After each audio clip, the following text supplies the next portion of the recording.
A video of a doctor from southern India has gone viral for what he faces daily, and earlier we spoke to him about the situation on the ground. The problem is that there's an exponential increase of cases every day. From the start till the start of March, there was only maybe like thousands of 7,000 or 8,000 new cases every day.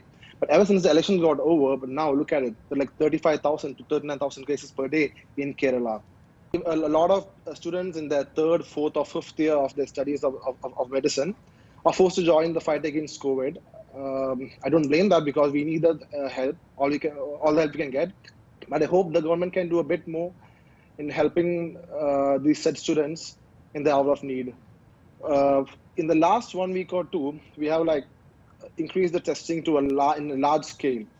Like we have asked every person who is available to come and get tested. But the problem is that most people are reluctant to come and get tested because if they test positive, they will have to get admitted or something else. So it's a miscommunication between the people and the hospitals.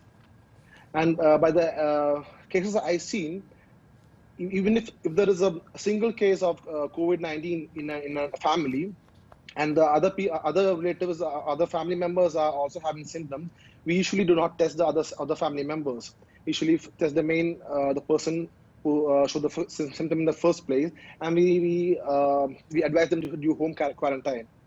So yes, it's being underreported. I think it's being underreported in my opinion. The cases are much more than what's being shown.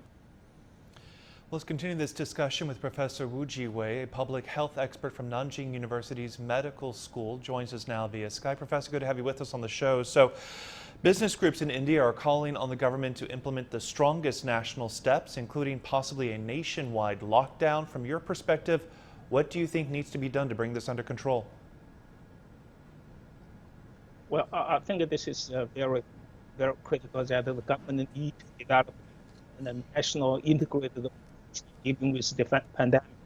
Another thing is that the government needs very strong political will to implement some very, stringent public health approach, like, temporary lockdown of the cities and the areas. And also the other thing actually they need to do is to expand the medical care facilities and outsourcing all the needed medical supplies to deal with the current crisis. Vaccine is a long shot. It's not going to solve the problem right now. Basically that they need to not only expanding the medical facilities to improve the medical care, and the other thing is that they need to develop the national tracking system and increase the testing of the COVID-19 virus to basically monitor and to develop a more effective approach. As you mentioned there, vaccines are not a quick fix and they're not going to solve this immediately, but they are a long-term solution for many countries. But only about 10% of the people in India have received their first dose of a vaccine. We just heard Shweta say that the country might become a net importer when it used to be a net exporter of vaccines. So why is the country struggling with vaccine production right now?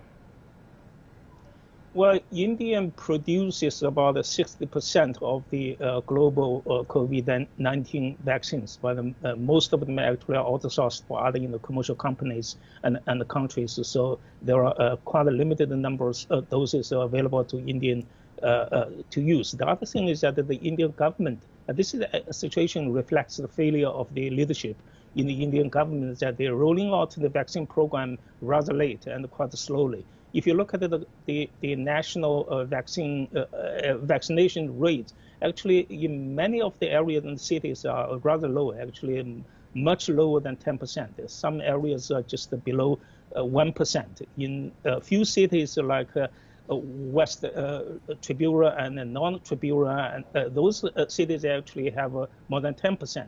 In the big cities like Mumbai, right now is about 7%. So this is going to be a huge challenge to increase the vaccination. So I think it looks like the Indian government is now in a move trying to increase the vaccine availability in the country, but this will take time. And in terms of exhausted medical care system, it's going to be a huge challenge to administer the vaccine right now. Let's talk about also the spillover effect here. We are seeing surging numbers in neighboring countries like Nepal. How concerned are you that this might affect the worldwide effort to control the pandemic, what's happening in India? Yeah, this is very concerning because the neighboring countries in India actually have very similar health care systems. Like, they are very weak in terms of public health care system. If the virus is actually spreading into those countries, I would anticipate that a huge public health crisis as well. So they need to take drastic measures to increase the surveillance, to set up the effective public health approach to control the spreading of the virus. I think, one thing we have to realize that this virus right now is a global crisis. It's a pandemic. The virus will not stop at the border. It will go into other countries and cause surge of the infections as well. So we all need to be stringent and also to be highly alert on this virus spreading. All right, Professor Wu Zhiwei with Nanjing University's Medical School. Thanks for your time today.